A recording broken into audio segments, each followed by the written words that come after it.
Compassion towards animals is a universal value that transcends cultures. Yet, misunderstandings and cultural ignorance can sometimes lead to misplaced attitudes towards animals. Hello, and welcome to yet another episode of Chizuba Talks, where we highlight some inspiring work driving communities to betterment and hope. Today's episode has me in conversation with Pei Su, the founder and CEO of ACT Asia. ACT Asia is a non-profit organization in the UK, the Netherlands, and Australia with a 501c3 status in US and offices in China. ACT Asia is a multifaceted charity that believes in education to drive long-term sustainable change. They focus on the need to educate Asian children, consumers, and professionals to be kinder towards animals, to show respect for people, and to protect the environment. ACT-Asia has a special consultative status with UN ECOSOC, the United Nations Economic and Social Council. What does that mean? It means that this status is a mark of credibility and importance, indicating that the organization plays a crucial role in promoting economic and social development, human rights, and the environment, aligning with the goals and objectives of the United Nations. Absolute honor to have you on Chizuba Talks, Pei. It's fantastic to be on this podcast, and thank you for having me. Pei, let's begin with the primary goal of your organization. I just read the mission statement. I'm curious to know why Asia. I think Asia is one of the continent has the vast of the human populations, and we have with particularly like the country like India and China, the population is so big and has Bursting at the seams. exactly also the economical growth and power, but they are also is the development area that the countries need, still in the area need to be developed, and there's so many urgent issues it need to be addressed in Asia as well. And I guess with my personal background, I feel Asia is has a great opportunity to play a more important role to create that change in the world as well. Right. So every developing country or every developing area focuses more on technology, focuses more on growth. And in the process, they can be neglecting the environment and animals. Is that what you're saying? I think that we want the growth. I think as a charity, we are not anti-growth, but however, the growth should not be built on the cost of human, animal, environment. And I think True. that we need to start to address this concern across Asia. So we today's fortune should not be paid by the future The future generations. generation. Right, Yes, right, right. yes. I think that's really important. And like I said, the importance in Asia, of course, we are upcoming. We are protects. We try to develop the more powerful nations. However, the Asia is very fast. Vast and is very complex and culture diverse as well. True. However, the change of a lot of with today's climate issue, the human conflict issue, with the animal suffering issues, is all intertwined, and we got to change this negative behavior in terms of the growth as well. Otherwise, we would just continue to take away from the nature, take away from animals. Yes. But in the end of the day, I think through COVID, in the end of the day, we are the one human will be suffer. And I think why Asia is amazing. Asia has a lot of potential. However, Asians should not be falling behind with more progressive way to live, more progressive way to support a sustainable life or sustainable future. Correct. And knowing the background, ancient traditions had animal welfare incorporated in culture. So, not forgetting about that and moving on with the progress, right? So, Pei, tell us about Actasia's programs and how you are educating primary school children about compassion and responsibility towards animals. Yes, yes. I have been in the charity sector for over 30 years.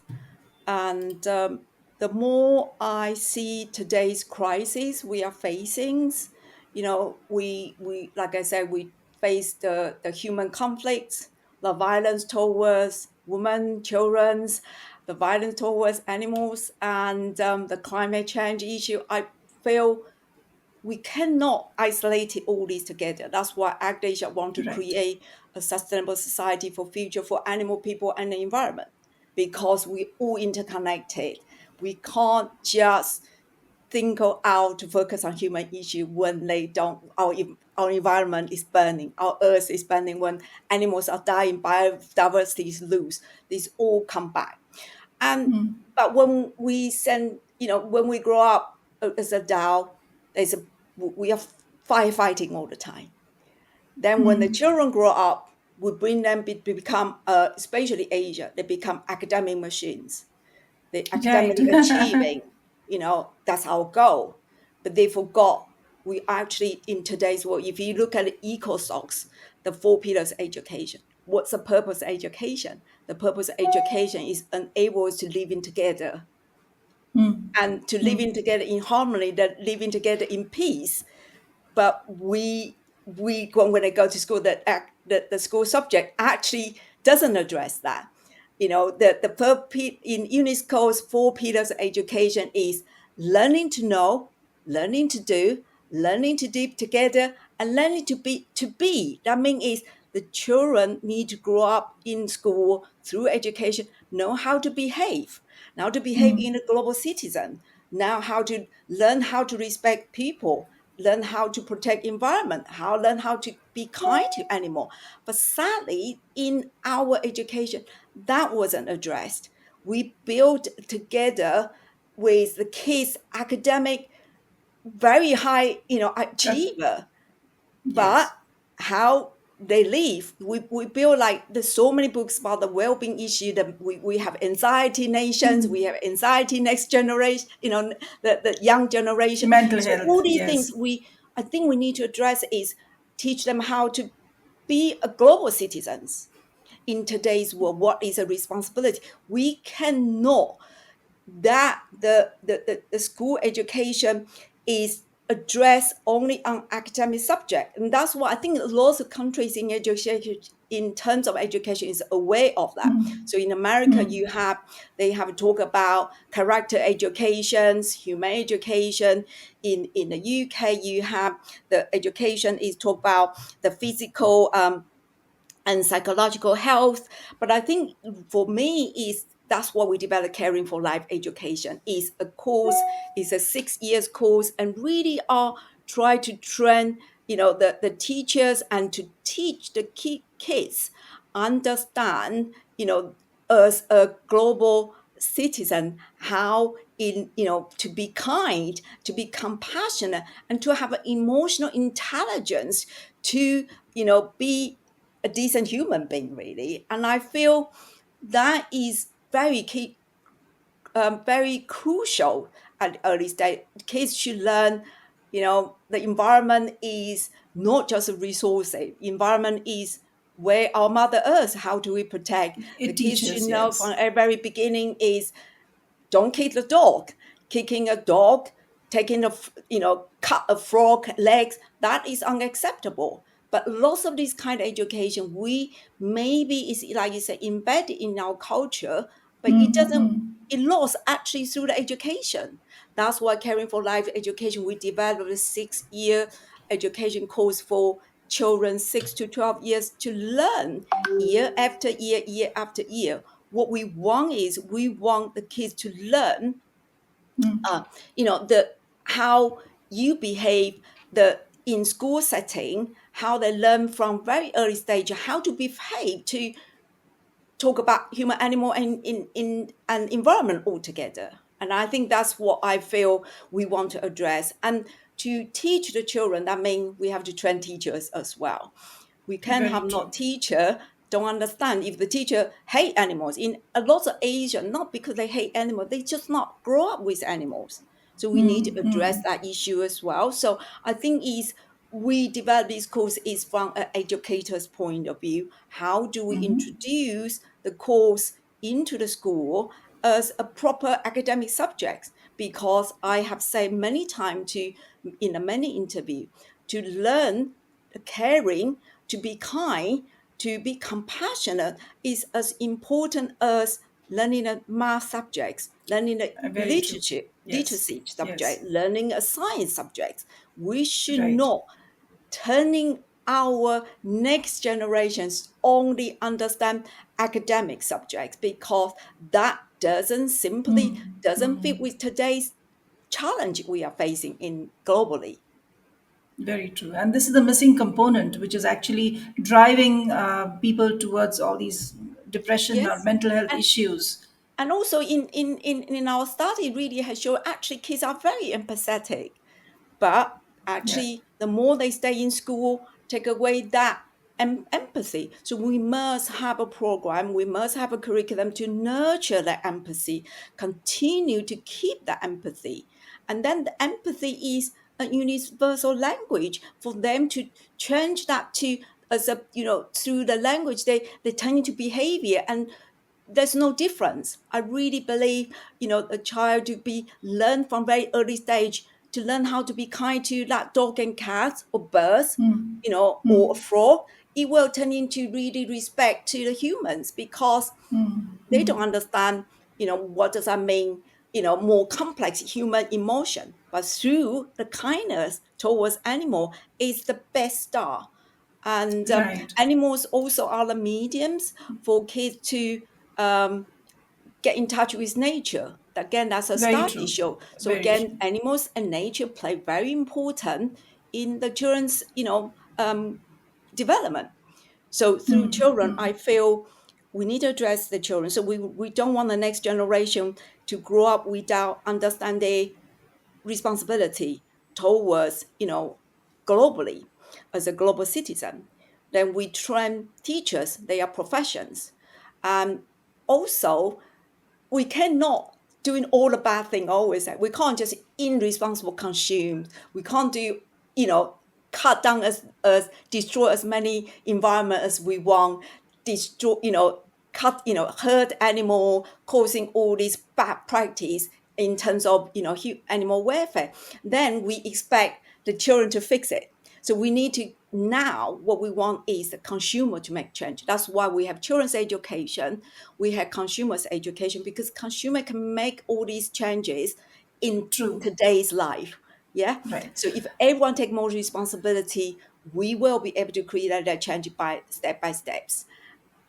And then Right. through that, we also need a professionals in our side on our side. So professional, for example, if we want to, again, without the teachers, we cannot create that change for the school education. So that is, in the social change, in the change of theory, you have the right stakeholder. That means the right party to work together alongside of our vision and to make the create that change bigger, more impactful.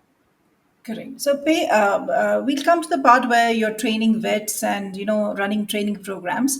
But before that, I want to know whether this program of yours is accepted well by the students, and what is Yes. their reaction to it? Because sometimes it can be, oh, it's not cool to like animals. It's Yes. not cool to show a sensitive side of Yes, me. very good question. We started this program in 2012, so it's way over 12 years. When I started, we started in school. I always think the school will say, "Oh, we don't want it," but we have one school will have teaching our curriculum year after year for more than 10 years, right? Why do we make them sad? Because the kids love it. And then also the teachers teaching the course really understand how important is the course. So we got professional want to do it. They are teachers. We got kids love the program because the way we develop, design our course is year after year. We build from the existing knowledge, and the knowledge block build one by, like you learn in a math, Right. you know how to do, adding, subtraction, and the Correct. multiplication, division. So you build their knowledge. And also the course, we use the Western, more developed pedagogy in a developing country in Asia. So the teacher themselves say, oh, I'm learning the developed country, they teaching theory. So Yeah. they feel professionally they are, they can be developed in that sense as well. So for the kids, and because of this, so the kids are learning subject through very progressive learning method. So for example, the kids will learning through doing, collaborating, and also most important thing is in the curriculum we use so many example is animals. The examples of animal, kids love animal. Yeah, yeah. That's why We can get a Disney. horse, a dog, a cat Exactly. into the Look school. at the Yes. Disney. How successful is Disney? Every single Disney movie, the children like mermaid, even Peppa Pig. frozen, they all have animals. So kids love Yes. animals. So we use a lot of animal story. We use a lot of animal example to make the kids love the subject. We haven't really, every time we receive the feedback from school is they love our they love our course because they feel they get to do things, They because match. they're not learning through the road. Lots of Asia in many countries, they still the student just listen and they don't do anything. So they listen here and then Passive. get out. They're very passive. But we make sure kids participate. Kids can take, lead. They lead how what they want to learn, how fast they want to learn. The leader subject is welcome. So it has been a success. Our challenge actually is we haven't got enough funding to cover more schools. Let's take a break to understand what Chizuba is. Everyone at some point ponders on how this beautiful life can be made more meaningful. Maybe you're a leader trying to enhance your employees' experience at your organization. Or you already work for the community and seek volunteers with state of the art skills to strengthen your nonprofit. Whatever your situation, know that you can make a difference. Chizuba began with this very vision, a vision to facilitate every skill and every passion in the world in meeting a social need.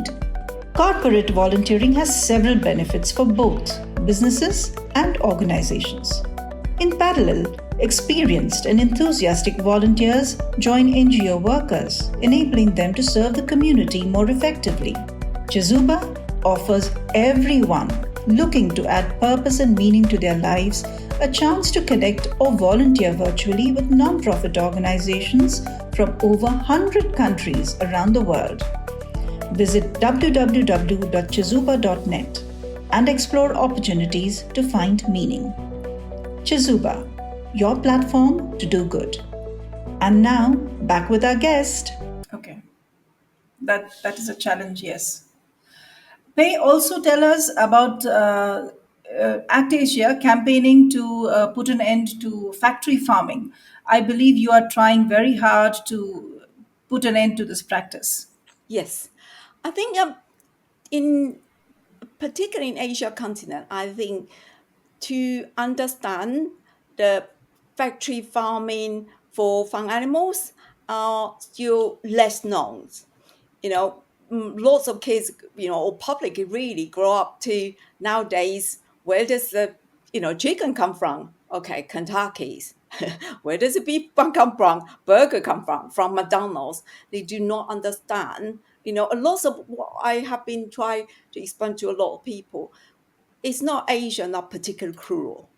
It just they, like you were saying earlier, is lack of knowledge, the ignorance to cause that suffering. And so we must, really, enable to them to understand that the products they are eating, what they have, is the suffering behind, the story behind, and also the implications. Still, many people really don't understand, the difference between animal protein and plant protein. For me as a Chinese, people think, food is very important. We have the lots of vegetarian, vegan food. However, actually, I blame the West because they think steak was trendy. To eating steak mean luxurious. We should reverse that culture. We should reverse that. The I think, the The belief. paradigm shift. Really, the concept need to be changed. We should, go back to how we used to live. A lot of our traditional meal has, a lot of plant-based food. And so I think to end up factory farming, I think particularly in Asia, we may not be able to, do the same thing. To the starting point may not be like, Europe or, It's UK going to or take time. America. Just go protest. I think there we have to. I keep saying, to change the human behavior, we must start it from very, very beginning. Is understand where the food come from. We must understand animals have feelings. You cannot say to someone, say, oh, there's a factory farm. Okay, what's wrong with factory farm? They live like factory. Okay, so what? These animals, they are there for us to use. If people still think Right. animals are our resources, they are machines, they are like objects, we would not be able to communicate. So a lot of time, my time is come back to say, where is our baseline? Where do we communicate from? We must communicate. Animals are sentience. Animals have feeling. Animal can feel. Animal can suffer. Without Yeah, that they're sentient foundations, beings. is exactly without that foundation, it's really hard to say factory farming is cruel. Factory farming is bad. Okay, why? We must. I think we need to be patient. We need to And educating. allow the change to be created step by step. Sometimes we want a quick fix. In my Yeah. 30 years, we just want now, stop. But you can never really change in There's that no way. The doubt. change can never happen overnight. So, Pei, tell us, considering the work that you're doing right now, one would assume that you don't really make great friends with the work that you're doing. I'm sure you're facing challenges and, in your belief system. So, has there been a difficult situation ever? Wow. Yeah, Many. the job we are doing is very tough because Yes. it's never enough money, it's never enough people. The challenge is massive. Look at the fur. One of our major program is a consumer education. We try to teach, kids, people to eat better, eat less meat, plant based, and with your clothes. People don't understand fashion is so one of the most polluted industry, fashion, True. because we produce too much. We use the wrong material. We're still using in Asia, we're still using fur. Particularly in China is the biggest fur producer, importer, and consumers. So one thing is really to change. How do they change the fashion? How do we make sure the fashion can be compassionate in the way? So, but the fashion industry, the fur industry is so big. They are employ thousands of Yeah. people. In terms of charity, like size, we have what, 16 people, maximum 20. How are we going to be against, the industry? So I think Giants. the challenge is, one thing is, the biggest challenge is resources. We're fighting. I always, people think, oh, you charity, why you get paid, why you're a charity worker. I say, okay, we have to leave. But look at the industry. If you look at any industry, they are abusing animals, or we talk about sweatshops. Look at how many people work in that industry. They all get paid. They Yeah. all full time. So it's very imbalanced in terms of the resources we have. The resources in the But way is not benefit anymore. So we must have work you on this. have you been up against some giant company, which say a fur company? They have really fought it out with you and saying, "Stop saying this about fur." Have you faced a situation like that? I think because we haven't in the way, but we have a different kind of social pressure. We face a lot of time. Like I said, the resource. If for example, it's not direct to say you can't do this and that. It's not direct conflict, but in terms of, for example, the fur industry can do so many billboard advertising, so many free Yeah, true. event. They sponsor the students in university who send using the fur material. So we send you to Copenhagen, we send you to Finland, to Helsinki to learn, design. The student will be there. What resources we have? So what I'm trying to say is that sort of imbalance of what to catching up to really to prevent the growth. We are limited. However, we must, that's why our strategy is important. That's why we need to know what we're doing. And also, most important thing is we need to believe what we're doing. We Absolutely. must That is the believe what biggest. we're doing can create that change so we can continue. But, Yes. for organizations like Asia, what I'm always saying is we need more resources because we know what to do. We know what we can create, but we cannot do this with just kind heart. It's Right. not just because we love animals, it's because we believe how to Believe create in. that better change for the society in Asia. Right. Pei, last question here. In terms of decision making, how has the special consultative status with the United Nations worked in your favor? I think the in Asia again, if you compare to the West, and let's say Europe, Australia, UK, America, the charity sector is much more developed. You have people, their philanthropy, the foundations, the giving culture is much more matured, and also Yes. through the legislation, also through there's more transparent. In Asia, the charity sector is still very young, Yeah. and the giving culture is still just starting. And also in terms of giving culture, sometimes people will give more of urgent needs, like people are in starving. Medical health is more aid focused, but for Right. us for us is we create long-term change. Education is, in terms, really, to be honest, we're not very sexy. It's also not like tomorrow the kids have to walk 1,000 100 miles so you give them a Yeah. vehicle, but we are to change your mind and heart. It's really important.